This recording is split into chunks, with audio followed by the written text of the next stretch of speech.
Welcome to The Other Side of the Bridge with Iron City Paranormal, where they discuss real investigations, first-hand experiences, unexplained moments, and everything that happens when you step off the regular path and onto the other side of the bridge. Just honest paranormal talk, Iron City Paranormal style. And now, here are your hosts, Derek Smith and Dan Metelsky. Hey, yins, guys. Welcome back to The Other Side of the Bridge with Iron City Paranormal. With us, as always, Derek Smith and Aaron Rose. I am Dan Metelsky. Welcome back.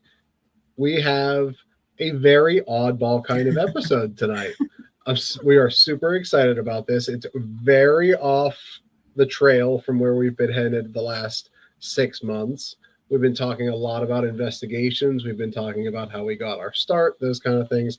We're going to take it even further back, and we're going to talk about why, in God's name, we are as weird as we truly are. There's no explaining that, though. Let's be honest. We are going to do our best, and we're going to talk about scary things that we grew up with, whether they be stories or local legends or just things that we had been terrified of as kids, right? And then we're going to talk about why we think that kind of led us down the path of now talking to empty rooms and having them talk back with us. Yeah, how did that happen? Well, that's what we're going to try to unpack. I think it's quite a feat, I think, to try to make sense of it all. But I think this is like the best chance we have. Yeah, it's true. We're going way back on this one. Yeah. So let's talk about the first thing that we can think of as individuals that scared us. Who wants to go first on this one? I mean, it depends how far back we're talking here. Like, as a kid, it was even before, I've talked about the Native American incident in my parents' backyard, right? Yeah. But it was even before that where I was afraid that I was like seeing shadows in the house, and I wouldn't even call them shadow people. I just literally scared of my own shadow at that point. It was just your dad and tidy whities walking around in the dark. Don't come there. I mean, you got a story about that one, but oh my God. Thank you for that. Just for the record, I do not have a story about Derek's dad walking around under their pants when I was not necessarily. I don't want anybody listening to think that actually happened. See, this is the kind of conversation we have on our long car rides. So viewer beware here. I just don't want your dad to get arrested for hanging out with young Dan in his underpants. Like, that's a little off-putting. Yeah, let's take that one back a little bit. I don't like that one. Anyway, I mean, I think on top of that, one that sticks out to me in most kids would probably be the Bloody Mary tale. I mean, that's one that's always there. I don't even know where it starts as a kid. I was big into Goosebumps when I was younger, so I'm sure that had something to do with it. Dude, R.L. Stein. I completely forgot about Goosebumps. I mean, that's like where my obsession with horror really started. I mean, every 90s kid wanted to read Goosebumps. Oh, I've had my kids even watch the shows now, and first off, they're so bad. That's what made them so good. Exactly, they're so bad. But I think that's where it all kind of stemmed from with me is reading those books kind of constantly, and and then I just started imagining things happening like that, and some of the vivid memories I have are running up the steps from the basement, not wanting to turn out the light down there, and my siblings messing with me, turning the lights out. Probably my dad too, to be honest. Oh, I have a banner for that. I mean, that's spot on, because we all did it. I still do it. Yeah, that's one of those things that I can just I really remember is run downstairs to the basement, get something or look for something, and then run up as fast as you can. Yes. I still, to this day, when I am downstairs in our house and I'm shutting the lights off to come upstairs with everybody, I will run up the steps. You do not see me run ever. right? Like if I'm running, there's something. But Right. and that's magnified so much during an investigation. The three of Oh, us, nobody wants to be the last one up the steps. Oh, no. I would much rather be the first one than the last one. Yeah, and Aaron's usually in the middle, so it's a Yeah. fight. Yes. Aaron, didn't you just say that about an upcoming? I don't remember where Yeah, that was. it's in. on I being think in it the was- middle. I will elbow one of you guys out of the way. I think will that's elbow just you how out it of the way. goes. Yeah. That's just, That's I mean, we fine. just know that's your spot. Of the three of us, I am the biggest scaredy cat whenever it comes to this stuff, and I have been. And you're the first one to sense it and see it. So go Oh my figure. God, I'm such a Well, scaredy that's cat. probably why. Yeah, right. That's probably why Yeah. you have like the most sensitivity out of any of us. So I'm sure that that's probably why you are the scaredy cat of the group. Oh, such a scaredy cat. But to your point, Derek, also just like you let your imagination run wild, and who knows? You know, who knows? Yeah, it's true. And things like that weren't even like talked about. Even say we were seeing something, or there was a monster in the basement. That was still the point where like talking about ghosts and things were still pretty shunned. There weren't TV shows. It wasn't in mainstream media. There was no social media. So if you start talking about that kind of stuff, more often than not, you're deemed pretty crazy. But Also, just think, your I mean, basement growing up was like had a funky vibe to it though too. So fair to run up. It the was stairs it from was the it was basement. it was for the most part it was unfinished. Those Yeah, block it just had a walls. I weird- mean, Mhm. yeah, it wasn't a place that you socialized. I mean, not till later on in high school years that was it habitable. Before then, it was like the laundry area and storage, and you got out of there as quick as you could. the house I grew up in was built in, I think it was like the early 1900s. I think like my mother still lives there, like 1915, 1920, something like that. There was an old tool room in the basement. It was like this larger sectioned off area that had like toolboxes and like benches built in. But there was this portrait of the guy that used to own the home that when they bought the house, this old lady was in her like 90s, and they paid like an extra $1,000 for the dining room set because it was massive. It was like this old oak, beautiful dining room set, but this old woman was like in her 90s. Like she wasn't throwing it on her back and carrying it out to the U-Haul, So like she sold it to them, and then she also just kept a lot of the rest of the house as is. Well, this tool room in the basement had this creepy painting of this guy in like aged brown paper, and he was wearing like one of those. Who are the guys that like ride around in the little carts at parades with like little red hats on? What are those? The Shriners. Shriner, yeah. Shriners. He had like Oh, a little a Shriner hat on, but I swear to God, his name was Mr. Creepy. Bach. He's like, it was like the original farmhouse in this area. In fact, that road that you guys grew up on was right off of Bach Yep. Lane, right? And that was named after the family that used to own my parents' Okay. house. And And that you is had what portrait. that is what I like thought of running up after me after when I was Well, coming up the steps out of you their also had basement. like a legit reason to be scared of your house. I mean, there's still a ghost in there. Yeah, and my mother was there, right? Well, so yeah, I that's had true. like multiple reasons to be terrified because I'm not going to send her a link to this one, okay? no, you should, because like we talk about it all the time. Like she's the reason I have anxiety to this day, because she would hide around corners, like And pop out, yeah. like when her and my dad were like before they had kids. My mother was like the person he was working night shift or 3 to 11 or something. She piled up pillows on the couch and covered them with blankets and Oh my put a God. balloon on it so that it looked like she was sleeping That- there. And then she hid in the closet. So when he came over to like nudge her to wake her up to go to bed, she jumped out of the closet. So These that are like all carried on. fantastic ideas. No, Keep them coming.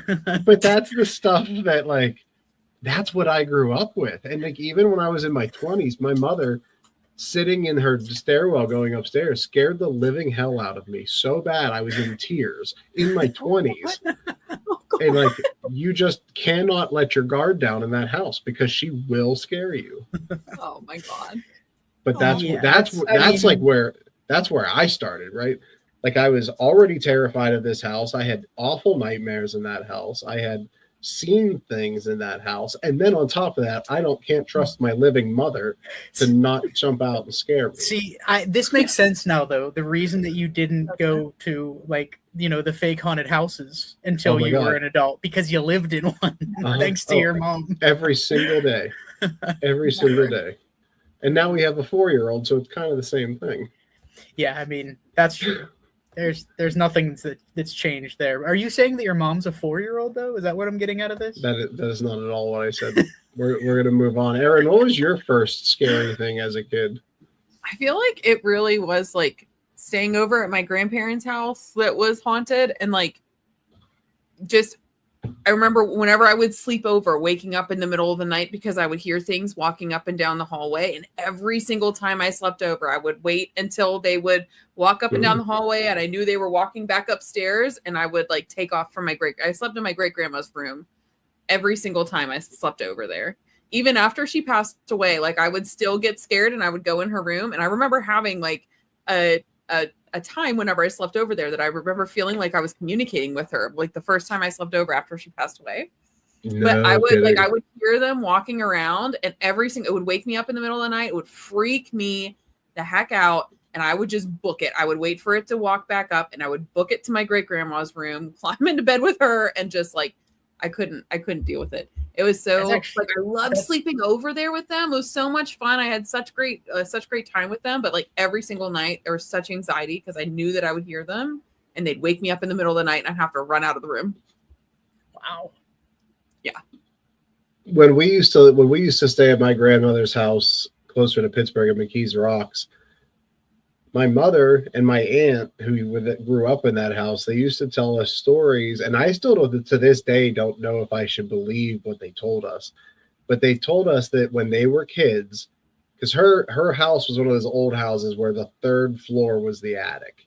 Yeah. Right. The entire, like you could go up there, and we had like a playroom up there that was theirs when they were a kid, when they were kids. But they used to tell us these stories about how when they would sleep on the second floor growing up, there was this witch that would come down out of the attic and walk through the hallways on the second floor.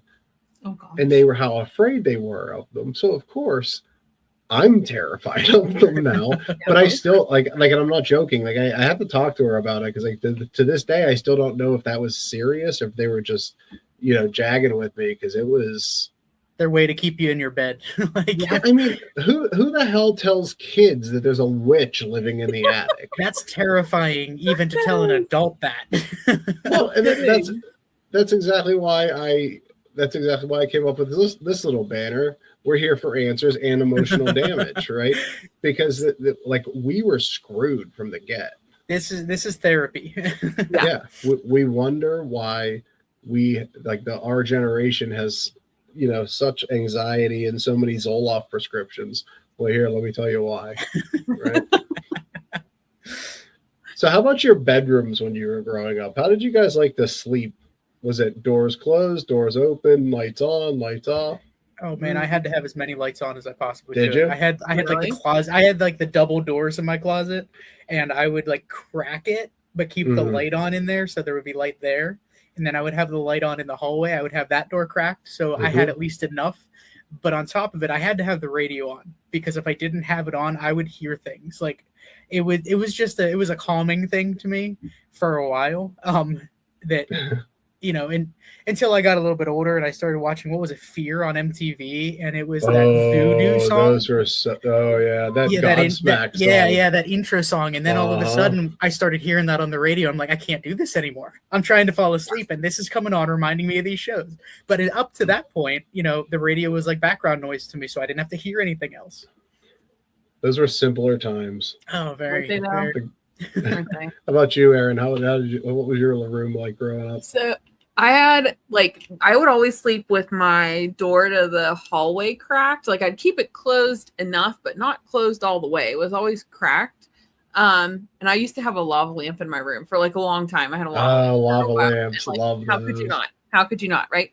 But I used to have anxiety because my parents' house was a ranch.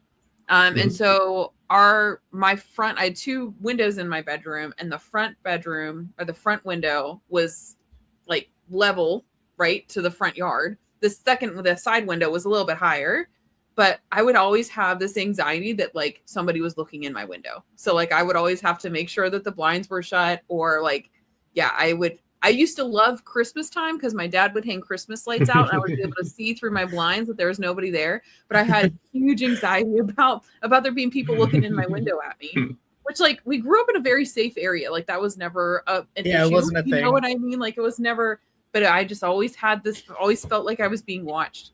And even to this day, like, I prefer to be, like, I would, whenever I was looking for apartments when I was younger, like, never looked at a first floor apartment. Like, I always wanted to be second floor. Our house now, our bedroom's on the second floor. Like, don't want to have anything to do with being on the main floor. And even now, my kids are down on the first floor in our house now. And one of my sons has a window that looks right out the front that's level with the front. And I have that same anxiety that people no. I don't even know. Just I don't know can't what get away that's from rooted it. in. I know. I don't know what it's rooted in, but it's like Maybe it was it's a that weird Indian. thing.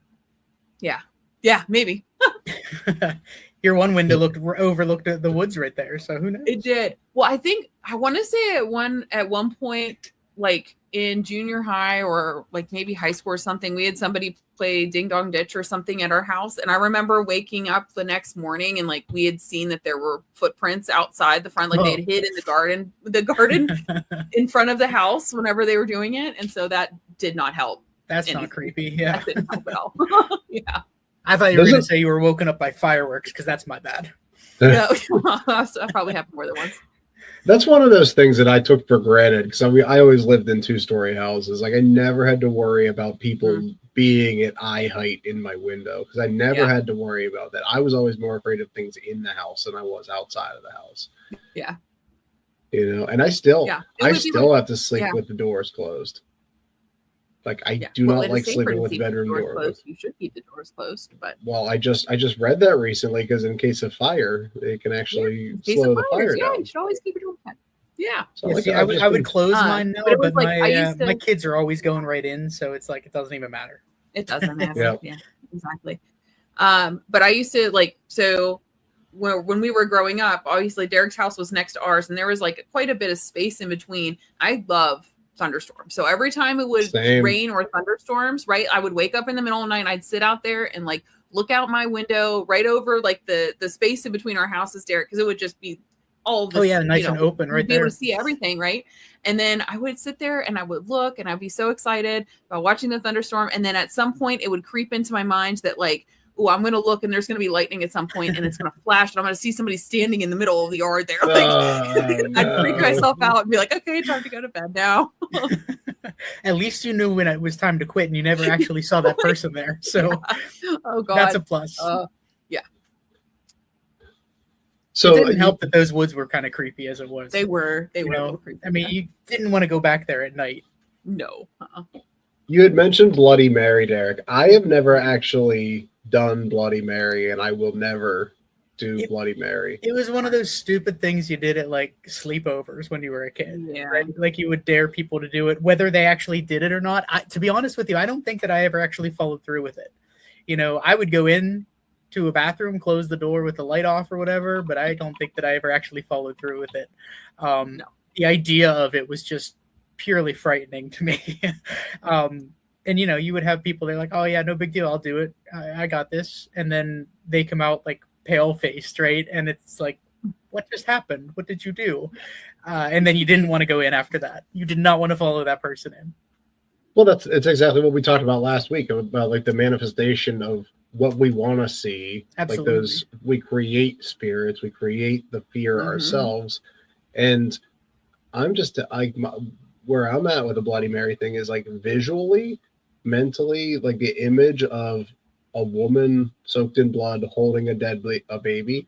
Just, I don't need that in my life. It doesn't help that kind of stuff has been done in movies and things before. And that was a really messed up episode of Goosebumps. I was not expecting Bloody Mary to come out. But then you have that image in your head now. It's like it's burnt in there, and that's what you're gonna see. Like, oh no, no, thank you. For the record, Bloody Mary was never in Goosebumps. R.L. Stein would not play like that. I think that's a little far, but anymore, is he still alive? Is he still right? Maybe.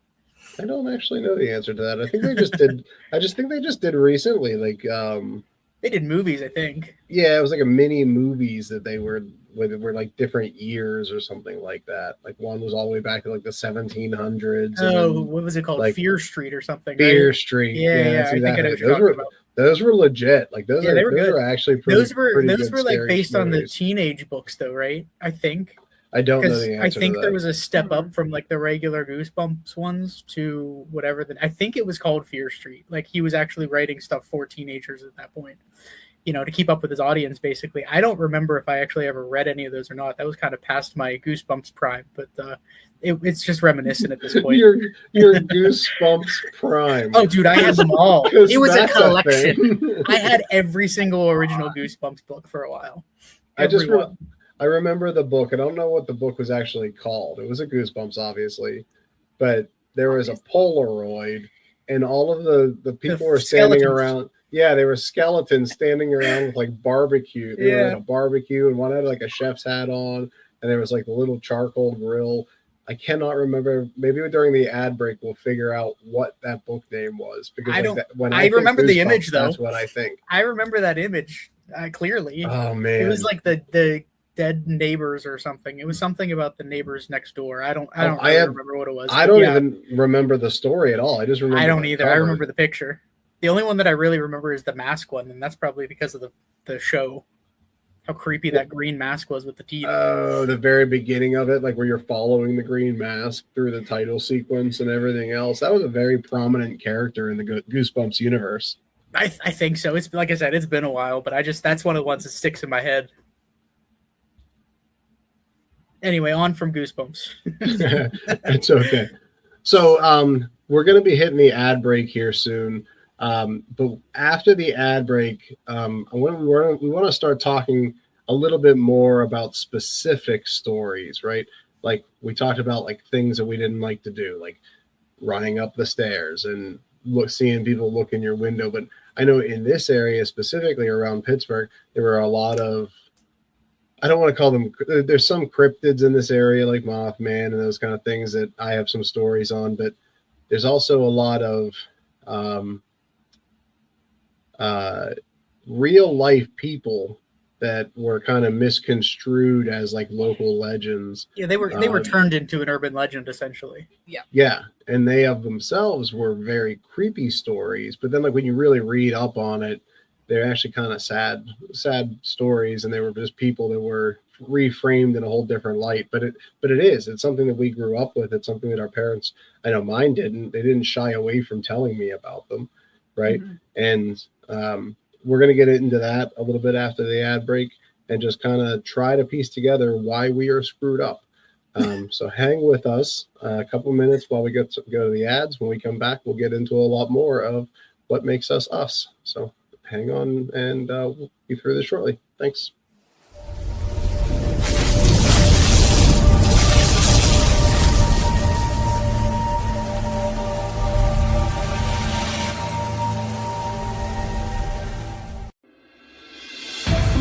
The new book, How to Research a Haunted House by paranormal investigator Margie Kay and professional researcher Violet Wisdom, is now available from Unex Media. This one-of-a-kind book explains how to do research on a house with uncommon methods and resources used by historic home researchers, and how to determine who may be doing the haunting and why. How to research a haunted house can be used by homeowners, renters, investors, and it should be in the library of all professional paranormal investigators. Get this unique book at unexmedia.com or amazon.com. That's unexmedia.com or amazon.com. Every ghost story and creature feature lies a far more terrifying truth. The real monsters wear human faces. In the chilling book, All Monsters Are Human, from Derek Smith, 10 Twisted Tales expose the darkest parts of the human soul. From killers hiding in plain sight to obsessions turned deadly. Each story invites you to step into a shadowed world where morality unravels, and the only thing more terrifying than what lurks in the dark is who These aren't just horror stories. They're reflections of ourselves, showing what happens when fear, rage, guilt, and desire take control. Visit nxmedia.com for more information on All Monsters Are Human from Derek Smith. And you can purchase them at amazon.com from nxmedia.com. The truth, it's out there, and it's waiting for you. The Unexplained Network is your source for the best in paranormal programming, live video streaming, and audio streaming from hauntings, UFOs, Bigfoot, cryptids, and the ever-expanding realm of the unexplained. Listen live or on demand now on Spreaker, Apple Podcast, Spotify, iHeart, and Pockets all over the World Wide Web. The Unexplained Network, where unexplained lives.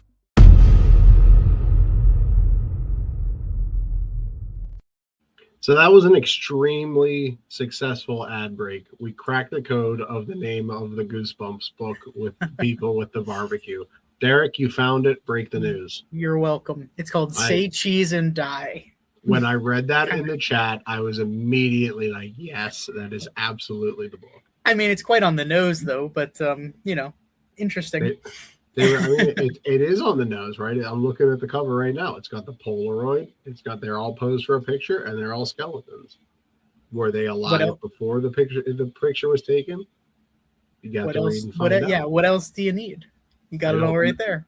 I don't know if I've ever read the book, but I specifically just that cover hangs with me. I can guarantee you I read the book probably about 30 years ago, probably more than that. No doubt. So we were talking about, like, now I should get into some like true, I don't want to say true life things, but like actually talk about some monsters, so to speak. Legends. Yeah. Legends, monsters. I'll tell you what, I still have one that hangs with me to this day. And it is something that is not a Pittsburgh thing, but it is across the entire country. And I'm sure there's stories like this around the world. I was going to say, this one's worldwide. I know where you're going with it. It stems from the story of Resurrection Mary.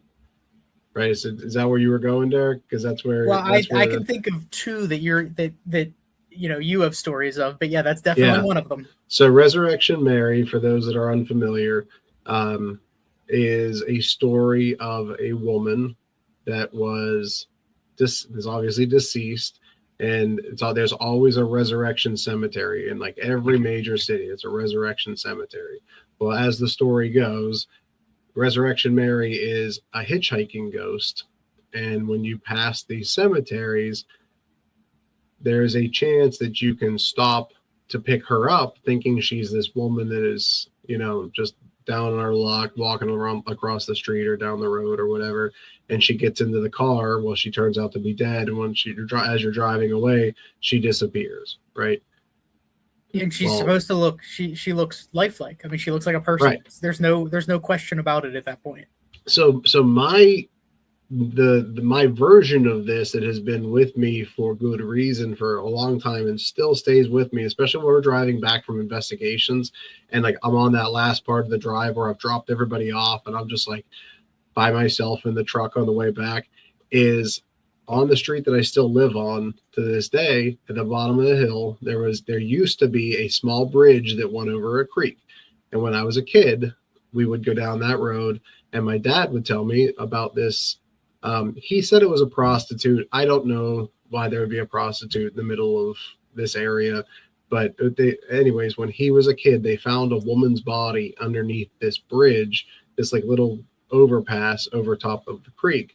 And every time we would go down there, especially at night when I was a kid, that used to terrify me. Well, now when I'm by myself and if I go over that bridge, I just like, I have this gut feeling, and it's very familiar to the feeling that I get when we're investigating, where I just get these like my nerves are going and I get these pins and needle kind of feelings, and I just expect that if I look in my rearview mirror, there's going to be this dead woman sitting in my backseat of my truck. And it is just enough after my nerves are already going from and my mind is going from our investigations, and it's dark, and I'm by myself. Like, it's just enough to send me over the edge, and I think that will stay with me for a long, long time. That's another one of those where it makes you question where it came from, right? Because there's so many versions of it. So many. But they're also familiar and similar. Are they different stories, or are they the same one that's just been retold? And then on top of that, similar to last week's episode, talking about how we can make something out of nothing, to these stories just being told over and over again. You, as young as you were when you were first told that, does that make it that much more real to you? Yeah. It's so difficult and impossible to say. Yeah, I definitely think that that's the reason it is so ingrained in me, right? It is a very early memory that I have. And my dad is not somebody that he does not believe in the ghosts. Well, he believes now, I think, because he's had some things happen. And partially, the more you actually talk to him specifically about this, he's actually had some pretty wild experiences in his life. If you think about it, it's taken a lot for him to believe all of the stuff that he's experienced. I mean, it's pretty wild. But he's never been somebody to tell the ghost story, right? Till more recent adult years, where he's opening up to me about it because of what we're doing with our fun, or like with our free time. But when he told me that, it was very out of character for him to be like, "Yeah, they found a dead body under this bridge." I'm like, "Holy crap! Can we please just go to McDonald's and get an ice cream if the ice cream machine's working?" I don't need to know about the dead woman under the bridge. But now you do, and now you'll always remember that. Yeah. So do you guys have anything like that was like a story that's just stuck with you for so long? Yes. What's yours, Aaron? So I was driving home from our downtown near our high school when we were in high school. And it was really late at night. It was probably like 12:30, 1 o'clock in the morning, maybe even later than that. And I was driving down one of the hollow roads. So I don't know if it was TV ball or if it was one of those, right? Probably knowing the creepiness of those areas. Yes, exactly. So middle of the night, I'm driving back from down there. And as I'm driving far too fast for those roads, probably going 40, 50, 60. I don't even know how fast I was going, too fast. I've always had a lead foot, right? I'd say like 15 is max for those roads. Right? I did not drive 15 miles an hour on any of those, right? Driving down this road, and I go around one of the curves, and there's a man who's walking down the side of the road, and it creeped me out so bad. It was in the middle of the night. There's no houses around. There's nothing going on, right? I sped past him, and whenever I looked in my rearview mirror, I could have sworn, I swear, even now, I swear to God, he didn't have a face. And so it comes back to the story in our area of the faceless man that's in the area, right? And so to your point, Dan, how you had spoken about before, like there was a man in the area that did have a terrible accident.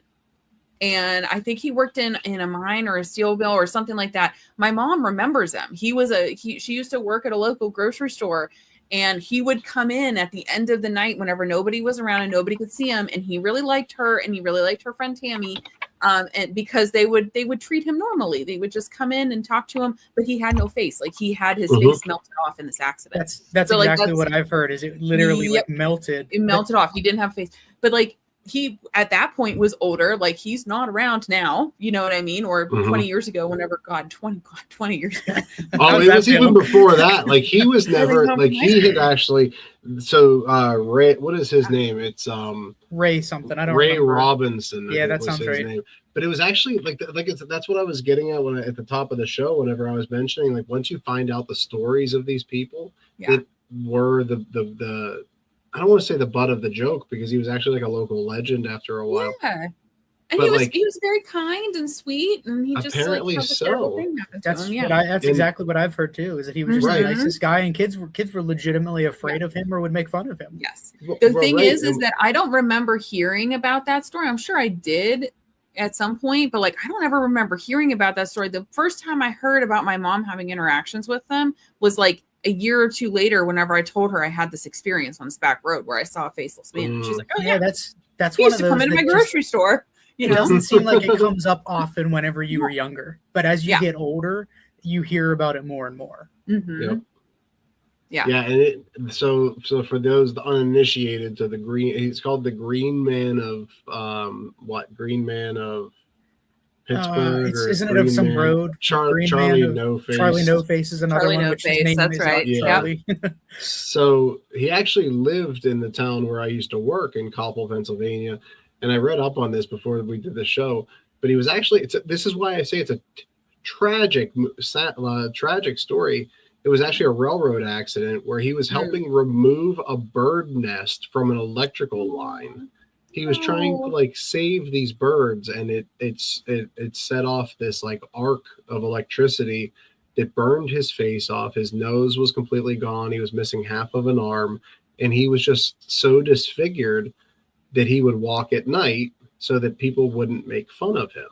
Yeah. But then there was this legend that grew out of that, him just walking around, that like people would say that he glowed green and stuff. He obviously never glowed green, but that's where it went.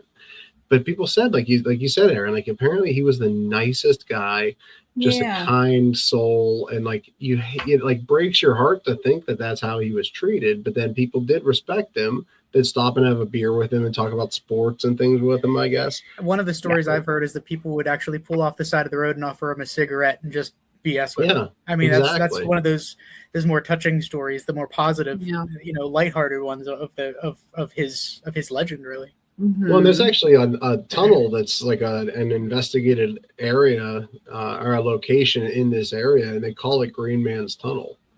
Right, it's this old, partially collapsed tunnel apparently that you can go investigate, and that's apparently near where he lived or something like that. Well, there's so many rumors about that, because there's actually I've been to it, the Green Man Tunnel, also known as the Corvette Tunnel in South Park, but neither of those really are associated with where he lived. So how those got their names, the lines are so blurred on that. Yeah. Hey guys, look what I found, by the way. Smash that like button, like and subscribe. I found it. That was the first one tonight.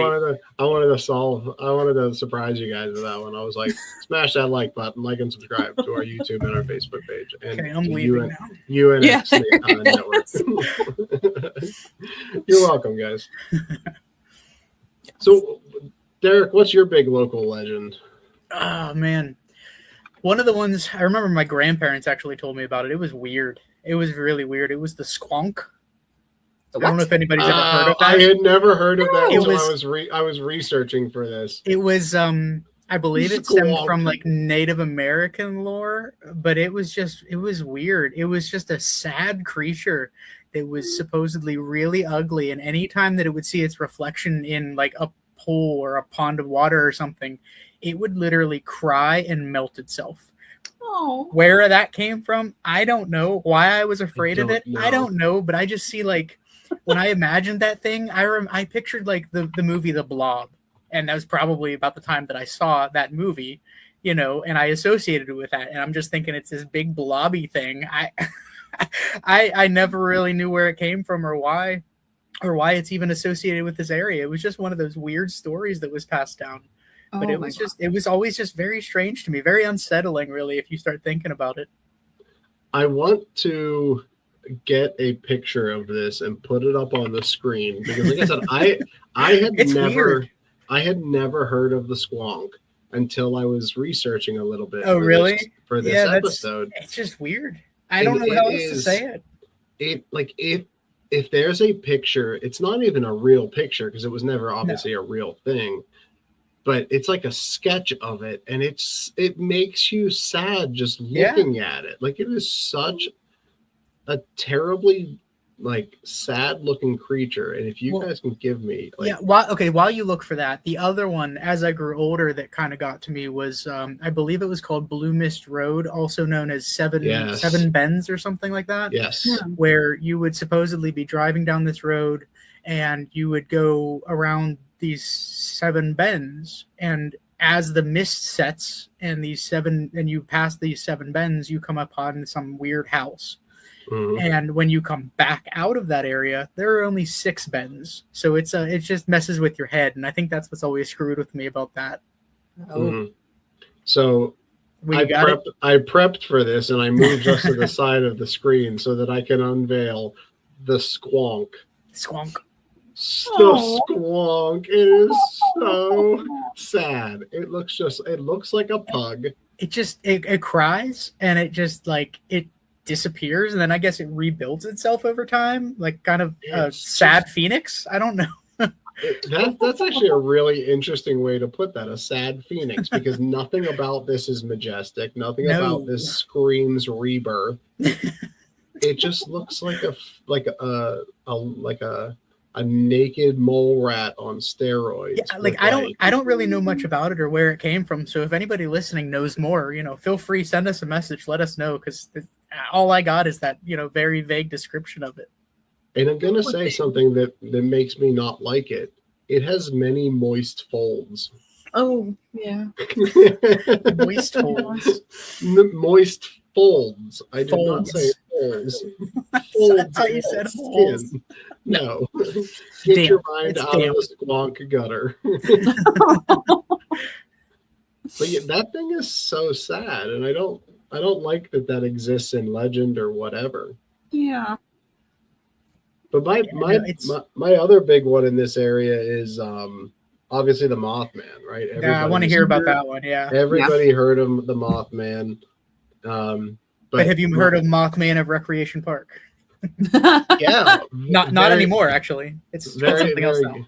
Very, very close to it. So my family ties, I don't want to say my family ties with the Mothman, but like my family story with the Mothman is when my father was younger. My grandfather was driving in a truck with my dad in the passenger seat, and they were on this back road by where you guys grew up, and they came to a stop sign, and at the other side of the intersection, this was very, very soon after the Silver Bridge collapse in Point Pleasant, West Virginia. Right across the intersection was this heavy, dense fog, and my dad swears to this. Now, I was not of the age when my grandfather passed for him to tell me this story directly, but he said there was this very heavy fog, and right in the middle of the fog, while he was stopped at the stop sign, were these two beet red eyes right in the middle of the road. And as he went to like release the brake and drive through the intersection, that Mothman, he thinks it was the Mothman because of the red eyes.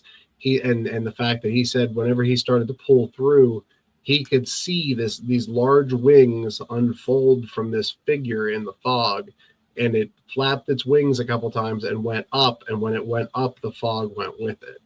So he swears that it was the Mothman.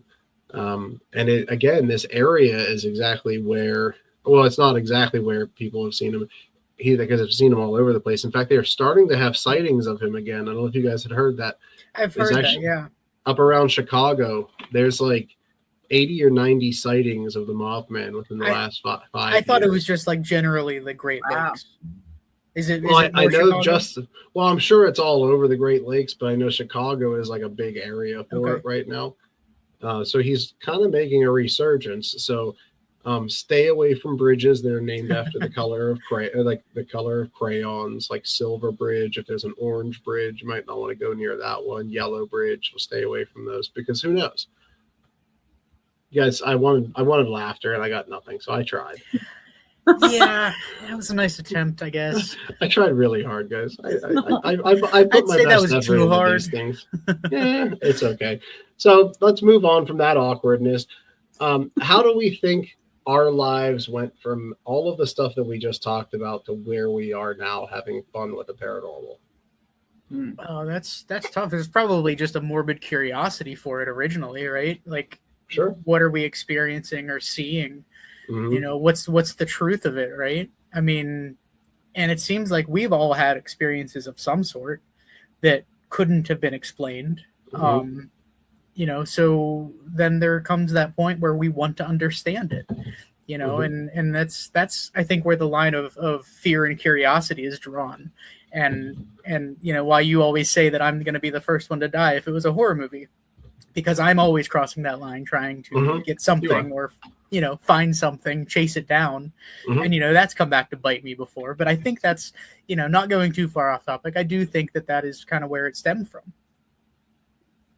I can believe that, and like, so on that vein, the word for me is proof, right? Sure.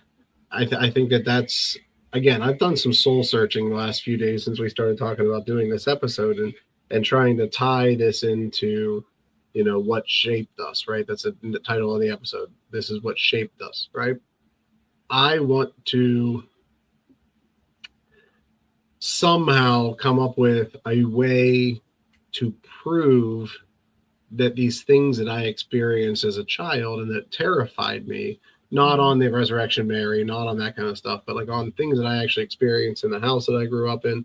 Now, with the experiences that I've had as an adult with these things, I want to prove that they exist for some reason, right? I don't know if it's to prove it to myself.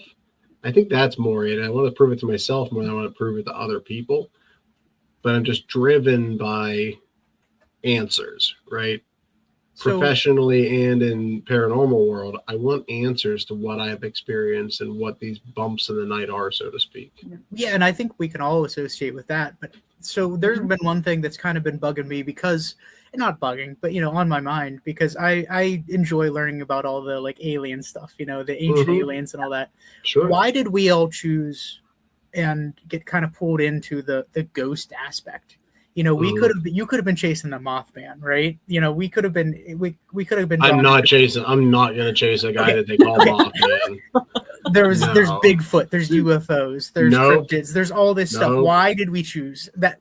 It's one of those things like why why did we not chase the squonk and we're after because it looks like that, Derek. Because it looks like because you would cry for it if you saw it. It doesn't want chased, it wants hugged. I don't know if you would really need to chase it. You would need a very dry towel after you were done hugging the squonk. All of his folds. Oh my god, there's so many folds and so many boils. But no, so to answer your question, I think Ghosts won because of exactly that. I never had experiences with Mothman. I have stories from Mothman in my family. Nothing direct. I have, watched movies about aliens. I've never experienced aliens. I'm not saying they don't exist because I'm kind of like 50-50 on them. You don't have a personal tie to them. That makes sense. I just don't, right? I grew up fearing ghosts, right? That's what I was afraid of. Mm-hmm. Because I think I saw them when I was a kid. Right. I think I had experiences with them when I was a kid. That's what I've always been afraid of, and that's where it stays. Yeah. That's why they won for me, at least. Yeah. I mean, it's something about facing your fear there. That makes perfect sense. And we've talked about it before. We've all had different experiences when we were younger, so it all ties together perfectly for me. Something when you're young. I think one thing that pops into my head when we're thinking about things like that is, we all, as a human, are afraid of death. Want to know what comes with death. Is there the afterlife? And I think that's one of those things that always kind of sticks in your mind. But with all the experiences that we've had doing this, I think it's proven to me at least that there is something more. That it's not just the end. It's not just a black void, right? And I think that's what we're always searching for. Yeah, that's a really good point. I think it would be very sad if at the end of all of this and all the crap we've gone through and all the stress we put ourselves through, if it was just black. Yeah. And there was my green screen just fell. What? Some say it's gravity. Other people say it's ghosts. It's a sign. It is a sign. Now, this has been up here for like 6 months. No, it wasn't, Derek. 2 episodes ago, I saw you putting it back up on the wall because you said it was falling. So that is far from the truth. But look at that. I retaped the whole thing. That is what we professionally call debunked. Damn it, gravity. Smash the like button if you think that was a debunkable piece of evidence for the paranormal. I think that was a reach, much like my bridge joke. You tried a lot harder than I did, though. That's true. I did. Well, you had visual effects. I didn't have visual effects. I had to do it all myself. So you're welcome, guys.